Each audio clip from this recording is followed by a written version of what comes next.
Ер нь хүний амьдрал гэдэг чинь одоо өөр хоорондын тэмцэлтэй бие биенийхээ толгой дээр суух, нэг нь нөгөөгөө толгойгүй юм шиг удирдах, нэг нь нөгөөгийнхөө амьдралыг заах тухай биш. Одоо бидний ухааны тухай ойлголт, хүчний тухай ойлголт иймэрхүү хазаалттай байгаа учраас бид нэр өөрийн мэдлгүй л ингээд нэг юм хоорондоо юм хүч булаалдах, эрх мэдэл булаалдах, одоо алдар нэр булаалдах гэдэг юм үү, яг зөвхөн өөрийн үннийг батлах гадаах иймэрхүү юм тэмцэлд ингээд өөрөө мэдгүй л ингээд явж ороод дунд нь төрчөөд байдаг. Уг нь бол эн чинь нөгөө цаашаа сайн ухаад үзэх юм бол зүгээр л сайн бацгаана уу, та бүхэндээ өдөр өдрийн мэндийг хүргэе. За би өнөөдөр эвлэл нэгдлийн талаар нэг бичлэг хийх гэж байна. За яагаад ийм бичлэг хийхээр бодсон бэ гэхээр өглөө би нэг юм түүхийн подкаст сонсчоод Батхааны тухай нэг подкаст байсан. Тэгээд тэрийг сонсчоод Батхан Гуйг хоёр муудалцаад гээл хөтлөгчд нь монголчууд ер нь хизээнээсээ л ингээл эвлэж нэгдэж чаддгүй, хоорондоо алддаг, бие биенийг ингээ хүлээн зөвшөөрч чаддгүй өнтер гэд яриад байхгүй юу. Тэгсэн чинь яриад байсан чинь дотроос бүр уур хүрээд болдгоо. Тэгээ тэр цаад учрыг мэдгүй байж ямар хамаа замбраагүй буруутгаж ярьдгийн наа чи ингээ цаана учиртай болол хүмүүс муудалцаж байсан байж таараа. Тиймэрхүү бодол төрөөдөөс байхгүй. Тэгээд цаашаа хөөж бодоод ерний тухай бичлэг хийе гэд одоо энд сууж байна. Би бас саяхан халах увс хоёрын талаар нэг пост төвчээд жоохон хил амт болохоор нь буцаагаад тусдагцсан. Би өөрөө аав талаасаа халах баян өнгөр, ээж талаасаа увсахгүй, увсын баяд. Тэгээд ер нь аль би ингээ хоёр талаа мэднэ, манай хоёр талаа л ингээ шал өөр ахгүй. Тэгээд ер нь тэр ялгаа малгааг жоохон гаргаж бичиж жагаад нэг юм хов хэрүүлийн шинжтэй болчоод болохгүй болохоор устгацсан. Тэгээд тэн дээр яг ингээд жоохон миний өдөөс ингээ сөрөглөсөн утга санаа нь болохоор бид нар ингээ нэг монголчуудаа л гэдэг юм яриад байгаа. Тэрийг гэхдээ ингээ хинч мэднэ л дээ, бид нар угаасаа нэг монголчууд, нэг дэлхий. Гэхдээ энэ чинь нөгөө нэг ялгамж байгаа болоод ялгараад байгаа гэдэг үнцгийг ингээд бодож үзэх ёстой. Тэнд яагаад ялгамж үүсээд байгаа юм? Тэр ялгамжийг тоохгүй орхиод яваад ах юм бол зөрчил ингээд далд байдлаар л хурцтаад байгаа хгүй. Одоо айлын эхнэр нөхөр хоёр байлаа гэж бодоход хоорондоо нэг зүйл болохгүй байгааг мэдж байгаа. Гэхдээ ингээд тишээл төвчээл ингээд гүрийгээл ахаар тэр болохгүй байгаа зүйл нь далд гүн байдлаар улам юм урхаг болоод ил зүгээр хэрнээсээ нэг өдөр дэлбэрч гарч ирдэг ч юм уу. Эсвэл бүр ингээ хуримтлагцаар хагаад бүр хизээж дахиж эргэж эвлэж нэгдэхгүй болтлоо холтоос алчдаг ч юм уу. Иймэрхүү байдлаар гэр бүлүүд ер нь бас зарим нь салж байгаа штэ. Яг энэ өнцгөөс үтгэхэд зөрчил үүсгээд байгаа тэр ялгамжийг тоохгүй ингээ зүгээр л бид нэг байх ёстой гэж ингэж хүчилж нэгдэл үүсгэх биш, харин тэр ялгамжийг тодолж яг юун дээр зөрүү үзээд тэр ялгамж юунаас үүдсэн гэдгээ хоёр тал ойлголцож үндэс бүгтэйгээр эвлэж нэгдэх юм бол тэр яг жинхэнэ нэгдэл болохоос биш зөвхөн хүчилсэн бид нар ингээл тэгээ нэг монгол юм чи хоорондоо тэмцэлдэж уралцаж алцаж болохгүй гэл ингээл ингэчих юм бол тэр нөгөө дотоод зөрчил ялгамж нь байгаад байгаа учраас тэр нь ингээл юм дээр баг багаар тойрогоор ч хамаагүй ингээ илэрч гарч ирээл тэгээд нөгөө дараад нуугаад үл ойшоогоод байгаа тэр ялгамж чинь ингээ тойрж очихоор улам их төрөгдөл, улам их үл ойлголцол үүсгээд ингээд нөгөө асуудлыг улам ингээд зангилаад хурцтуулаад бүр нөгөө үндсэн гол ялгамж юун дээр зөрчил үүсээд байгаа нь мэддэхгүй болтол холдуулаад төөрүүлждэг болохоор энийг ингээд зүгээр хүчилж эсвэл үл ойшоох, хүчээр дарж дарамтлах биш, харин зүгээр ил харагдж байгаа тэр засаж залруулаад хоорондоо ойлголцох нь чухал юм байна гэдэг сурталчилгааг би тэр үед ингээд сурч аваад өнгөрч ийсэн. Ер нь бол яг ингээд цаашаа сайн ухаад үзсэн чинь увс гэдэг чинь өөрөө юм жоохон зах хязгаар нутаг. Халахуд болохоор яг төвдөө байсан. Тэгэхээр нөгөө нэг хил дээр байгаа хүмүүс болон яг төвдөө байгаа хүмүүсийн сэтгэлгээний ондоошил тэгээд тэр чинь нөгөө олон жил олон удам энтер дамжихаараа нөгөө нэг төрөөл ийм тийм зөнтэй хүүхдүүд төрдөг. Тэгээд тэндээс нь үүсэж байгаа зөрчил ингээд бие биенийхээ ялгаатай байдлыг зөв ойлгож үндэс суурьтайгаар ойлгож чадахгүй улмаас би нэгэ буруутгадаг те чи муу байна чи муугаа энэ гэдэг юм уу ийм байдлаар илэрч гарч ирдэг юм байна л гэдэг юм хальт ингээ бодоод өнгөрч ирсэн. Одоо жишээл зах хязгаарт байгаа тэр одоо хил дээр байгаа хүмүүс бол ер нь жоохон самуу бусгай ийм орчин нөхцөлтэй нэг юм хилт авч орж ирээд байлдаа зодтолтоод идэх ч юм эсвэл ингээ хулгай молгай хийгээд идэх ч юм уу мал амтны туугаа явцдаг ч юм ингээ нэг юм дандаа ийм тэмцэл дунд амьдраад байгаа байхгүй нэг юм тэмцэлтэй л ингээл нэг юм хамгаалж явахгүй бол болохгүй сэрэмжтэй байхгүй бол болохгүй тэгэл одоо юу гэдэг хүн амьтан ирүүл ингээл сэжиглж муу санаалж явахгүй бол болохгүй ч гэдэг юм уу те нэг тиймэрхүү байдалтай амьдраад тэр нь ингээ олон удам дамжаад байна штэ тэгэнгүүт төвийн халах хүмүүс ч надад төвдөл байсан юм шиг байлээ штэ төв халах энэ төр гэж ярьдаг юм байлээ. Тэгээд төвийн тэр халах хүмүүс ч юм болохоор нөгөө одоо нөгөө Монгол нэртэй хүмүүсийнхаа голдонд байгаа учраас энэ тэндээс ирсэн хүмүүс ингээд дайран өнгөрч ингээд олон хүмүүсийн нүгээр дайрж өнгөрдөг учраас тэд нартэй ингээд нэг юм харилцаа сурцсан үүд хаалга нээлттэй тэгээ манайх руу орж ирлээ гэж одоо нэг уурлаад байдаг ч юм байхгүй ингээд хүмүүсийг ингээд зочломтгой хүлээж аваад одоо тусалж дэмнээд явуулдаг ийм ингээд заншил суусан байхаа одоо өндөр магадлалтай тэгээ холын өмнөнийг хүрээд ирэхээр нь ингээд нэг сайхан тухлуулаад ядаргааг нь тайлаад одоо хоол ундаар дэмнээд тэгээд ингээд цааш нь үдээд өгдөг ийм ёс заншил давмгайсан байх магадaltaй байхгүй. Тэр утгаараа энэ төвд байгаа хүмүүс илүү тайван, илүү нээлттэй, шинэ хүмүүст ингээд нээлттэй гоё юм зочломтгой, уриалган хүндлэл дүүрэн ханддаг бол нөгөө хил дээр байгаа хүмүүс чинь тэгж хандах юм бол юмаа дээрэмдүүлчдэг юмаа алдчихдаг эсвэл одоо юу гэдэг чинь хил манж байгаа хүмүүс чинь тийм учраас энэ хоёр чинь амар эсрэг хандлага одоо шинээр гаднаас орж ирж байгаа хүмүүс дээр жишээлбэл юм өөрөөр хандлага үзүүлэх магадaltaй нэг нь ингээд зочлоод гинэн цайлганаар тосоод нөгөөх нь болохоор жоох ингээд сэрэмжлээд магадгүй хар хорын бодолт хийгээд идэг ч юм иймэрхүү байдлаар ингээд тэр хүмүүсийн зам байдал төлөвшөөд удамшаад ингээд олон үед дамжаад тэр чинь юм ус хүн гэж ярихаар хүмүүс ингээл жалгадаа үзэл гаргалаа гэдэг юм билээ. Тэгтээ одоо ингээ ялгамжлах байдлаар тэгэл ирж тэгээд ус хүний одоо нэг юм үндсэн дүр төрхийг бүрэлдүүлээд халах хүний нэг юм үндсэн дүр төрхийг бүрэлдүүлээд одоо зүүн талтай тэгээ зүүн талынхны нэг дүр төрхийг бүрэлдүүлээд ч юм уу. Одоо манайхан бол жишээл Улаанбаатар хотын гэсэн нэг юм дүр төрх бүрэлдүүлээ. За бус нь гэхээр нэг хөдөөний гэсэн нэг юм явж байгаа шүү дээ. Энд чинь ингээл нөгөө доромж утга одоо нэг хоорондоо зөрчилдөө тэгээд юун дээр зөрчилдөд байгаагаа ойлгохгүй ингээ өөдөөдөөс асаад ахаарал доромж утга болчдөг болохоос эн чинь зүгээр л газар зүй онцлог тэгээ ялгамжийн тодломж нэршил байгаа байхгүй юу. Тэр утгаар нь хүлээж аваарэ. Тэгээд иймэрхүү сэтгэлгээний ялгаа үүсдэг. Одоо жишээл тэр хил дээр байгаа хүмүүс бол илүү юм тэмцэлтэй амьдралтай хоол ундныхаа төлөө тэмцдэг тэхгүй бол жоохон өсдөг ч юм уу байдаг бол одоо энэ нөгөө төв газартай юм амар амгалан те хилээ ингээ хүмүүсээр мануулж голд нь байж байгаа хүмүүс бол жишээлбэл нөгөө идэ будаа илбэгч үед юм уу одоо тэр мал ахван 50 тогтун тэгээд нөгөө өсөл зүржилт сайтай ч үед юм уу иймэрхүү байдлаар эн чинь ингээл нөгөө зам төлөвийн өөрчлөлт өгөөд ирнэ штэ одоо нөгөө төвд байгаа хүмүүс нь илүү юм нэг нүнжигтэй ч юм уу нэг эд мөнгөний шунлаа гайг болгосон ч юм уу хил дээр байгаа хүмүүс нь болохоор жоохон хоолны төлөө тэмцэлтэй хоолоо хамгаалах сонирхолтой да хоолны төлөө ингээ нэг хүчээ үздэг хүчээ гаргаж иж хоолоо ингээ хамгаалж авч үлддэг чинь мен чинь ингээ хүний тэр нэг юм төрөлхөөсөө л ухаан орхотоол ингээд сэрээд байгаа зүн тийм байгаа учраас одоо тийм байхаас аргагүй байхгүй би ингээд тэр хил дээр очиод те нэг юм 10 үед дамнаал амьдрсан хүний ингээл өр өдөн болол тэгэл тэр хил дээр төрөхөд бол бас л яг л ингээл тэднэр шиг байх ч юм уу те эсвэл би болохоор яг ингээд нөгөө хоёр талаас халах уус гэдэг юм хоёр цус холиод төрцөн. Тэгээ би ч аав дээр голд өссөн. Аавынхаа хажууд аавыгаа харж ингэж аавынхаа талыг ингээд ерөнхийдөө юм таньж мэдэж тэмтгэхэд арай ойрхон өссөн учраас миний одоо аав талын зүүн арай ойрхон сэрсэн ч юм уу. Нэг тиймэрхүү юм байгаа хэл та.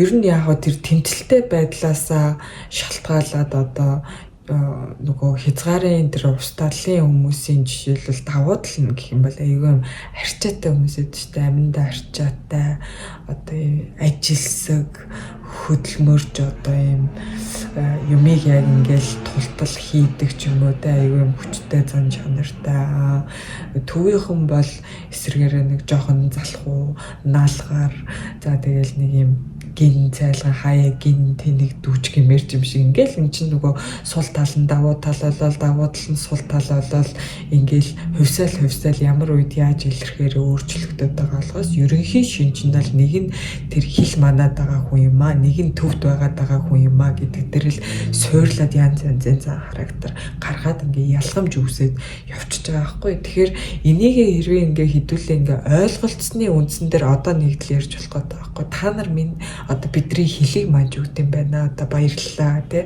Тэр хүнд хэцүү амьдралыг ингээд хүү яаж давж туулаад ингээд амьдрсан байна. Амьдрч тэ үе удмаараа тэр амьдрч ирсэн байна.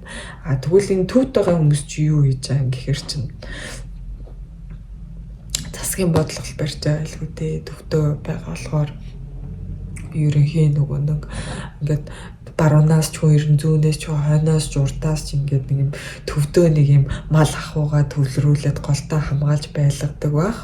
Тэгэхээр энэ хүмүүс бол хил манахаасаа илүү юм засгийн бодлого тэгэл ахуйн бодлого юмнуудыг ингээ боловсруулад нааш нь цааш нь юм гүүр нэгээс нөгөө рүү холболтыг хийж идэг хүмүүс байгаад байгаамаа. Тэгэхээр энэ зам байдлын бас хүндлээд та нар ийм мэдэм бэ бид нар ийм мэдэм бэ энээс ургасан биднэрт ийм муу тал байд юм байна ийм сайн тал байд юм байна энээс ургасан бас ийм муу ийм сайн тал байд юм байна. Гэхдээ ингээд нэг нь хилээ манжаах хэрэгтэй маа нэг нь төвдөө байх хэрэгтэй юм аа. Тэгэхээр чи бит хоёр бие бинийгээ ингээ хүлээн зөвшөөрөх боломжтой юм аа гэдгийг тэр үндснээс нь ухаж ойлгож ш дараа нь нэгдэл ярих хэрэгтэй болохоос ш. Адилхан Монгол зүгээр нэгд гэдэг үл нөгөө ялгамжаа яагаад үүссэн талаар яг яагаад ялгамжтай байгаа ямар ялгамж байгаа тэр нь яаж ингээ зам байдалд илрээд үг үйлдэлд ингээд гараад тэр нөгөө хүнд очихдоо нөгөө хүн чинь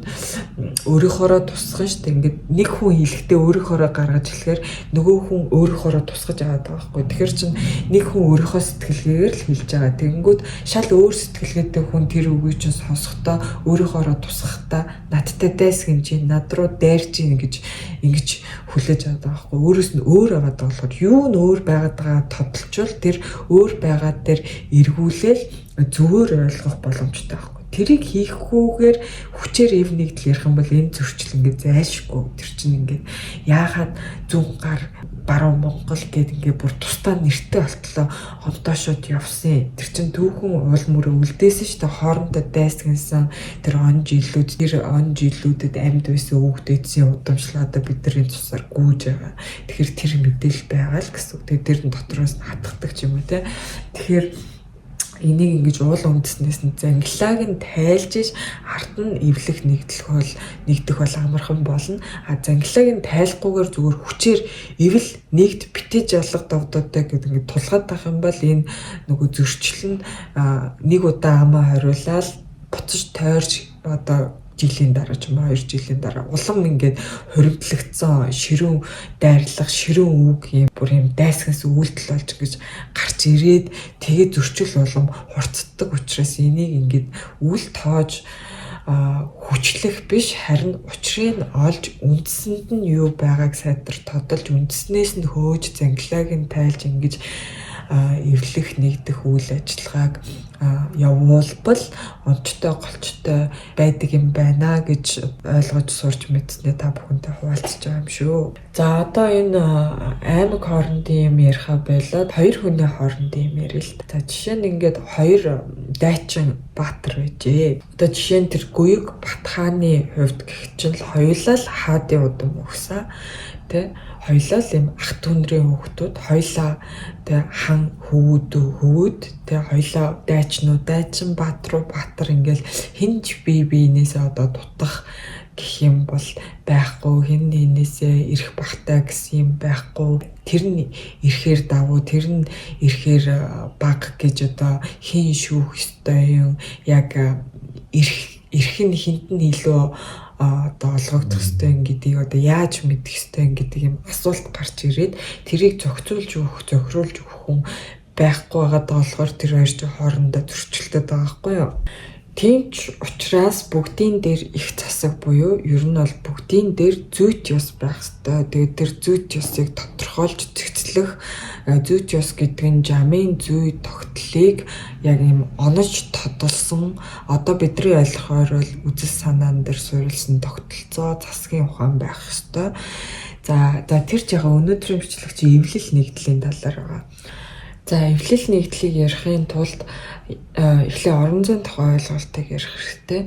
Хүн ер нь ингээд нэг юм тодорхой орон зайг эзэлж тэр нь ингээд өөртөө зориулагдсан цор ганц ч юм уу те бусад хүмүүс алтах ёсгүй тийм орон зайтай байх ёстой байхгүй. Энэ бол чамаас хүнд олгогдсон хүний дарахын эрх гэж надаа манай бууралцааж өгсөн.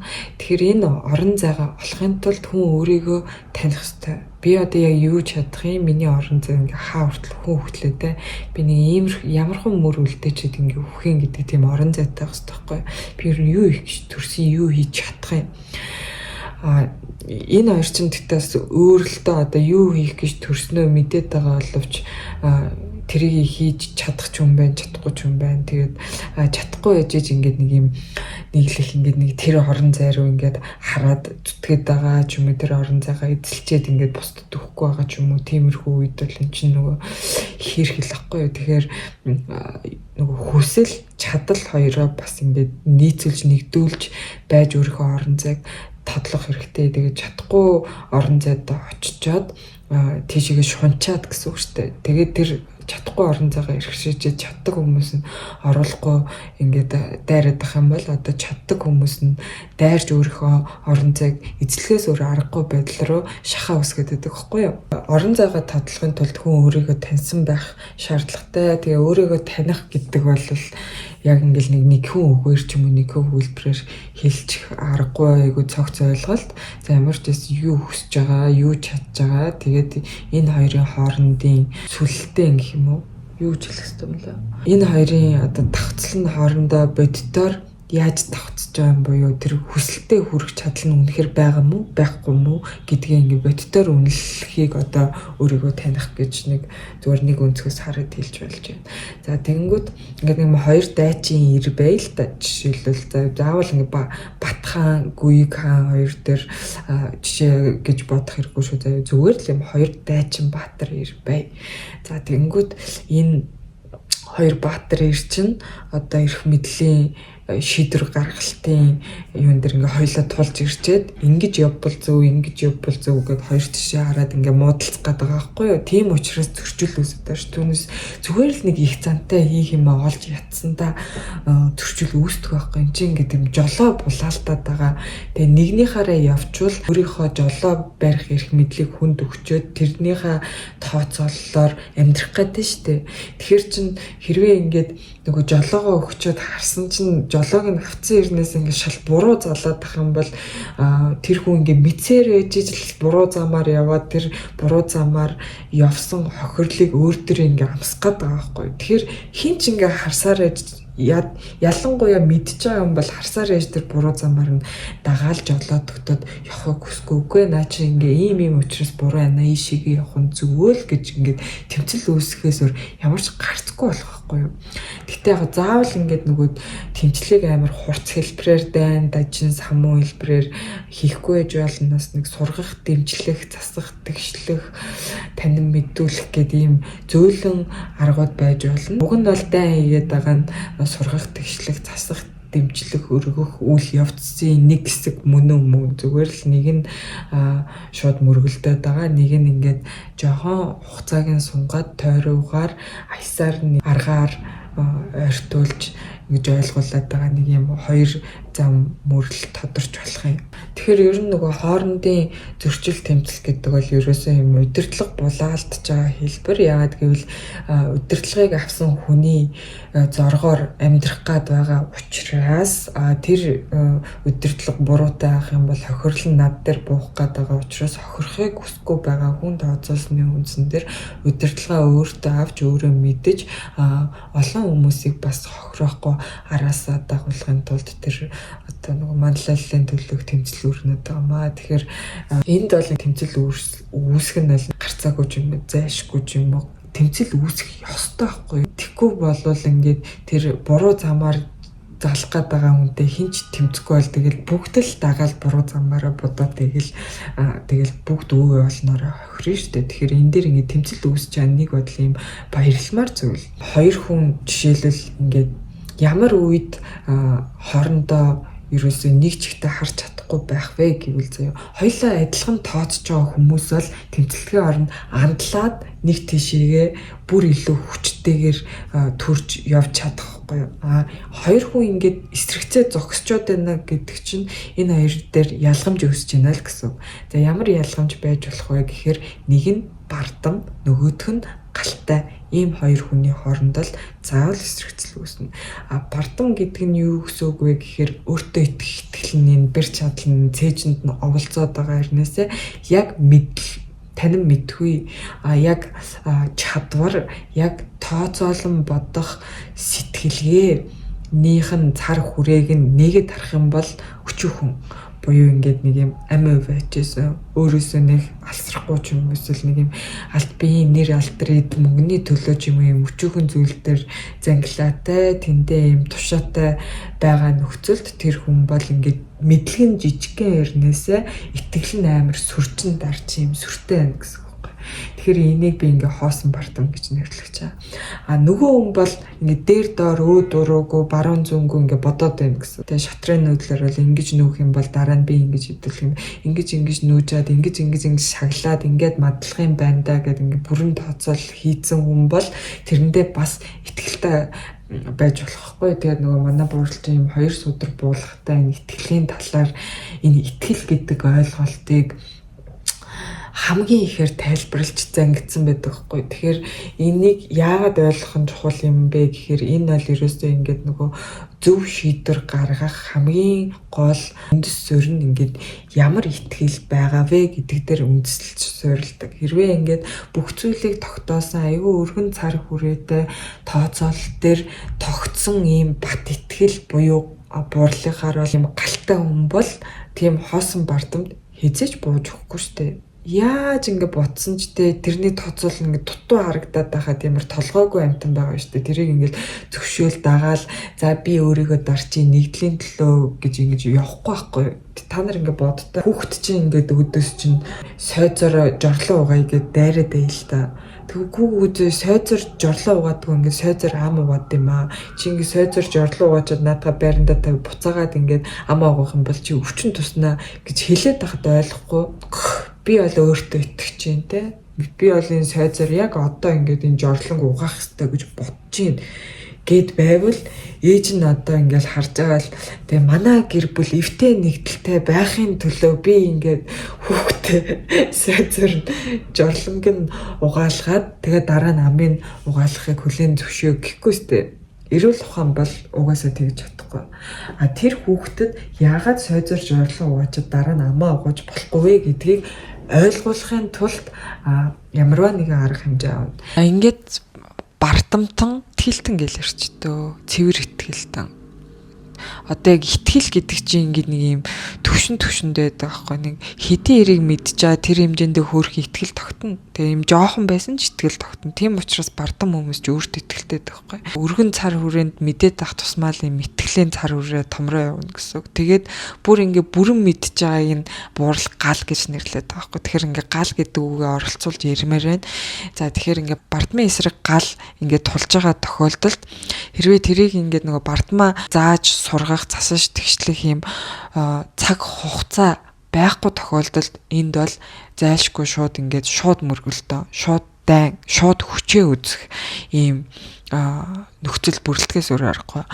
Цаг хугацаа тавиуж сургаж тэгшлэх цаг байгаа, боломж байгаа үед бол нөгөө гал нь бардмыгаа баг ингээд засаж тэгшлэх тэр буруу ойлгоцсон, дутуу ойлгоцсон, тооцоо алдаад орхиж гээгдүүлээд байгаа юмнуудыг сануулж сэрэж те нэг янз янзаар уйлж нэг үзэж, одоо аргадаж нэг үзэж, инээж нэг үзэж, урд нь гарч, хойно нь гарч, те баруун зүүнд нь гарч ингээ энэ тэндээс нь хүнээр хийлүүлж, өөрөө хэлж, те нэг зандарч, нэг одоо зөөлөрч гэдэг юм эсэн бусын аргаар ингээд оролдож тэр дутуу ойлгосон ойлголтуудыг бүрэн бүрэлдүүлээд бүрэн ойлгуулж чадах юм бол энэ хоёр чинь хандлаад хамт явах гэдэг байгаа байхгүй. Тийм учраас хэрвээ ингээд цаг хугацаа боломж орчин нөхцөл нь байгаа тохиолдолд ингэж зөөлөн аргаар засаж цэглүүлж болно.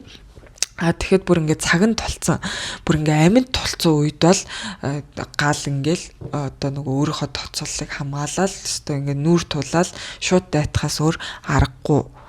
Одоо жишээлбэл ингээд цэрэг хөдлөхгүй дээ шүү дээ. Одоо тийшээ тэгж хөдлөх үү эсвэл одоо ингээд татаад зүгтаах уу гэдэг юм. Ийм шийдвэр гаргах гад байхад энэ хоёр хүн бол артанж гараал, уртанж гараал, уйлж үзэл, агсарч үзэл юу гэдэг ингээд ийм удаанаар аргадаж бие бинийгээ сургах юм цаг байхгүй тохиолдолд одоо тэгэл хүчээ үзэл тулхаас өөр аргагүй байгаа байхгүй. Жишээлбэл тэгэнгүүт эргэн тойронд ингээл хажуунаас нь ажиглаж байгаа хүмүүс нь жишээлбэл энэ хоёрыг ингээл яагаад энэ хоёр ингээ нэгжиж чадахгүй байгаа юм өсто нэрмэрэ гэл ингээл одоо ч гэсэн биднэрт ингээл тийм асуултад амар хэд ч дээ монголчууд ер нь үеийн үедээ л ингээ нэгдэж чаддгүй би гэдэг юм байж гэдэг юм.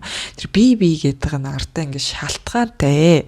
Тэр шалтгааныг нь ойлгож хин зөв юм яриад байгаа, хин зүйт ёсыг хин бүрэн тооцоолоод хэлээд байгаа, хин дутуусд гэдэг гэдгийг ажиглаж тэр зүйт ёсыг одоо айлдаж хэлээд байгаа, зүйт ёсыг хамгаалж мандахыг оролдоод байгаа, бүрэн тооцоололтыг сэтгээд байгаа хүнээ ялгаж авч тэрэндээ хүчээ өргөхгүй бол нөгөө галчин явахтай юм галтай хүн ч гэсэн хүчгүй байж болно шүү дээ. Одоо өөрийн дагах олон хүн, өөрийнх нь тэр тооцооллыг ойлгох олон хүн, өөрийнх нь зөвд итгэх олон хүн байхгүй тохиолдолд тэр галтай хүн чинь нөгөө хүний олонд ялагдана, хүчний зүрхэнд ялагдана. Тэгээд бардамтай ялчих юм бол тэр бардамтны үзүүлэх буруу тооцооллын үндсэн дээр суурилсан шийдвэрээс урган гарах хохирол тэр хүч өгсөн хүмүүсийн толгой дээр эргээд буух учраас тэр ажиглаж байгаа ард нь тулж өгж байгаа тэр хүмүүс нь ч гэсэн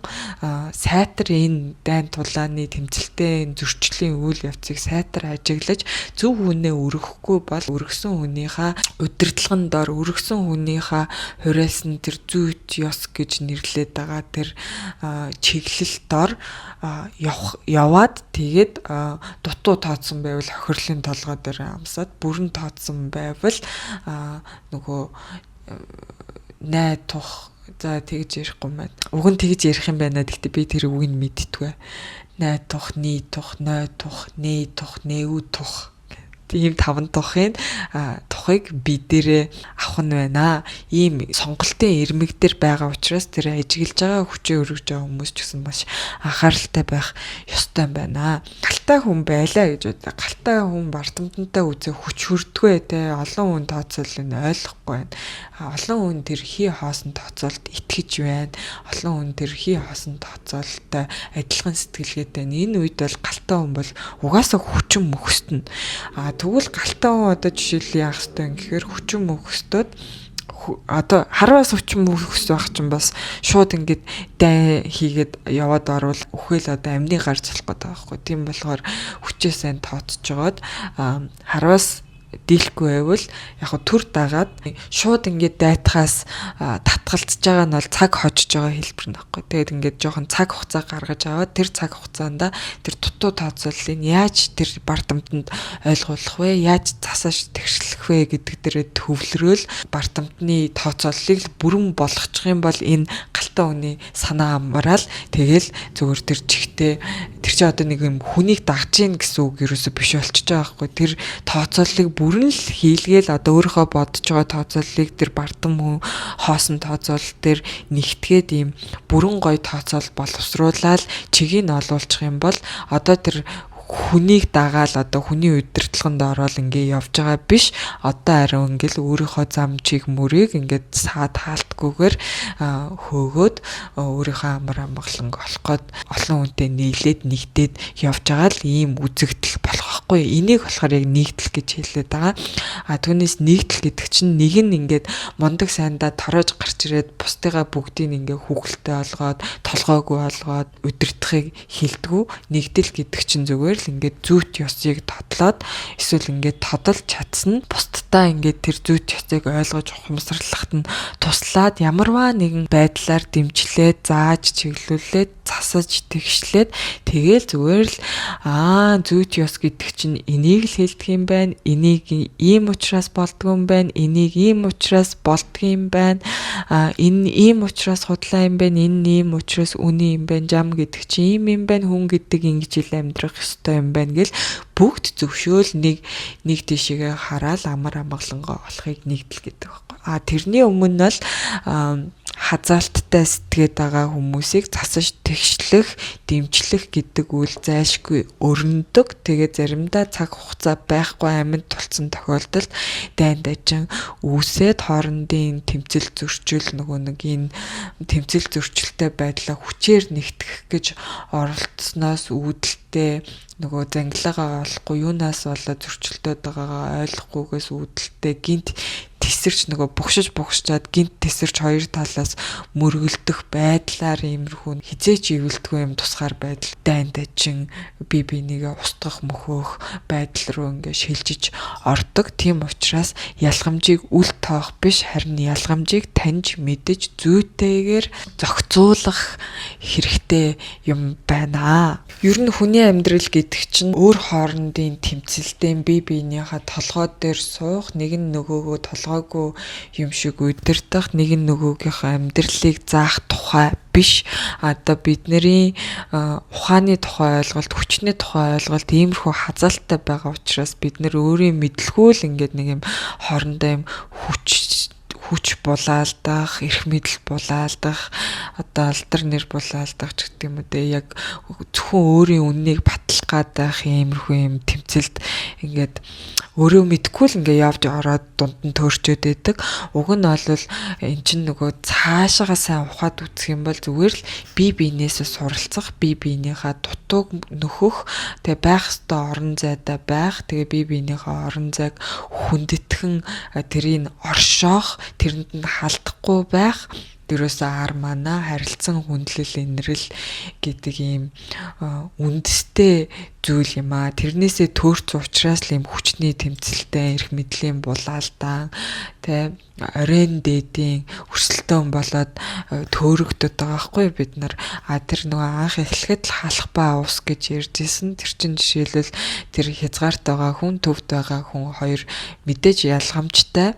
Ялгамжаа сайн тодлох юм бол хоорондоо тэмцэлтэж хэн нь илүүгээ үзэх, хэн нь илүү ухаантай, хэн нь илүү хэрэгтэйгээ үзэх ёсгүй байхгүй юу. Яагаад гэвэл нэг нь хилээ манжих хэрэгтэй, нэг нь тэр цахад байх ёстой, нэг нь энэ төвдөө байж ах ёстой байхгүй юу. Аль нь бие биетэй хэрэгтэй. Төвт нь хинж байхгүй бол хөлийг манж яах юм? Хөлийг мандахгүй бол төвийн хүмүүс яаж амгалан байх юм гэдэг ч юм уу те. Эн чинь ингээ бие биетэй хэрэгтэй. Тэр хилд байгаа хүмүүс, төвд байгаа хүмүүст хэрэгтэй. Энэ хоёр ч хоёлоо зэрэгцэн орших ёстой байхгүй. Зэрэгцэн оршихын тулд бие биенээс суралцах чадвараа бие биедээ харилцан сүлдүүлэх, тэгээд тэгсний үндсэн дээр бие биетэйгээ ойлголцох гэдэг юм ойлголт гарч ирээд зөрчлийг ингэж намжуулдаг болохоос ш хүчээр шахаж нэг Монгол, нэг дэлхий гэж эвлүүлэн нэгдүүлвэл тэр бол хөндөй хоосон зүгээр үг те, зүгээр л нэг юм хийж харлаан төдий зүйл болно. Бие биенийхээ оршихуйг ойлгож хүндэлнэ гэдэг чинь л өөрөө тэр нэг бүр жамын үндсэндээ ярих юм бол хүн болгон өөрийн гэсэн орон зайтай, тэр орон зай нь орших ёстой, хүн болгон өөрийн гэсэн толгойтой тийш нь битээ халтаа гэсэн энэ буурлын судрах дээр их л ярьдаг энэ хүндлэл гэдэг эрдмийнх нь суур ойлголт тахгүй юу. Энийг та нар судраасаа сайхан дэлгэрүүлж уншаарэ. Тэгээ ийм өргөн цар хүрээдээ сэтгэж байгаа хүн л өөртөө зөрчилдөд өөрөөс нь шал өөр байгаад шал өөр юм хэлээд өөр юм хийх гэж шийдвэр гаргалтан дээр ингээд нөлөөлөл үзүүлэх гээд жолоо булаалдаад байгаа хүнийг энэ хүний орон зай орших ёстой юм аа.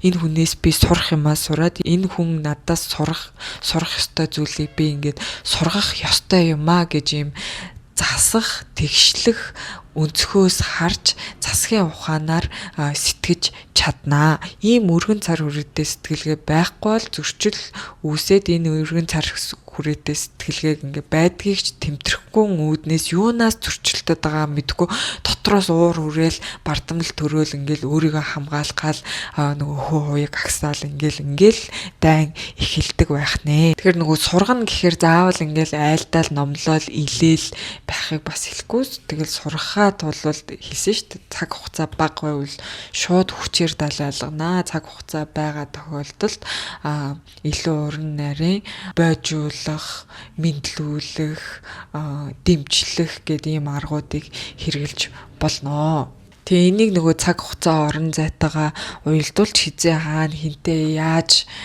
засаж сурах уу, хизээ хаана хинээс яаж юу сурах уу, ямар байдлаар тэрийг өөртөө авч буулгаж хэрэглэж сэтгэлгээний цар хүрээгээ тэлэх үү гэдгээ ингээд тооцоож олохын тулд бас цаг хугацаа орон зайны ойлголт маш чухал байдаг учраас манай буурлын эхний судар ингээд цаг хугацаа гэж ихээсээ одоо ч хүртэл ингээд цаг хугацаагаа ярьж байгаа. Цаг хугацаа нь ингээд хуурхаараа орон зай руугаа буудаг ингээд зөв мүү гэл нэг юм тайлбарсан юм байдаг. Тэрийг та бүхэн бас сайхан тухаж өөртөө ойлгож аваарэ. Буурлын яриад байгаа одоо энэ цаг хугацаа орон зай гал мал гэдэг энэ ойлголтууд чинь тэнгэрийн холын асын сонсогддог боловч ойртуулаад тайлаад буулгаж хэрэглэх юм бол яг л юм зүгээр ямар үед л зөвийн аль нь буруу ямар шийдвэр гаргаад ямар үр дүнд хүрэхин ямар учир шалтгааны улмаас ямар үр дүн гарчаад одоо би яагаад байгаа ч гэдэг юм нөгөө нэг зүгээр хумсартай бодит чин чуу хажир үннийг таньсан сэтгэлгээг бүрэлдүүлэхэд оролцдог ойлголтууд болохоор энэ ч одоо юм орхиж гээгдүүлж болохгүй маш чухал том ойлголтууд юм а. Бид нар энийг ойлгож ижил цаашаа сэтгэнө гэхээс энийг ойлгоогүй ингээд үл ойшоогоод ингээд ах юм бол энэ сэтгэлгээний уурмар тэр суухан төрийн ухаан гэдэг юм тодрох боломжгүй шүү.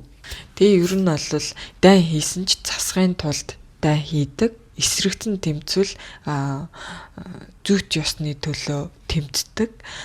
Тэгээд өөрийн итгэлийг байнга шалгадаг. Тэгээ хоосон бардам байна уу? Эсвэл яг итгэл төгөлдөр гал хэлбэртэй байна уу гэдгийг ялгаж таньдаг хүнийг одоо өөрийгөө тайсан хүн, өөрийгөө мэддэг хүн, өөрийн толгойтой хүн гэж бас хэлэх гээд байна. За тэгээд энэ бичлэгийг хийхийн өмнө буурал надад нэг юм бичүүлсэн.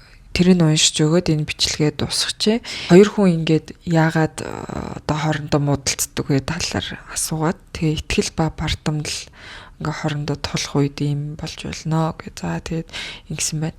Нэг нь болохгүйг нь тооцоод үгүй гэж, нөгөө нь дутуу тооцчоод тийм гэжээ.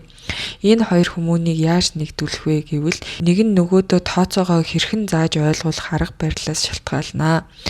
Хэрв цаг их байхгүй бол дайтчил таарна. Цаг байх юм бол хоёр замаар сална. Нэг нь өөрийгөө даран үл ойлголцол богширч орооцолтоод тайлхын эцэсгүй зангилаа үүсч тэр нь далд төөрүүлж эвлэх аргагүй болтол салж бутрана.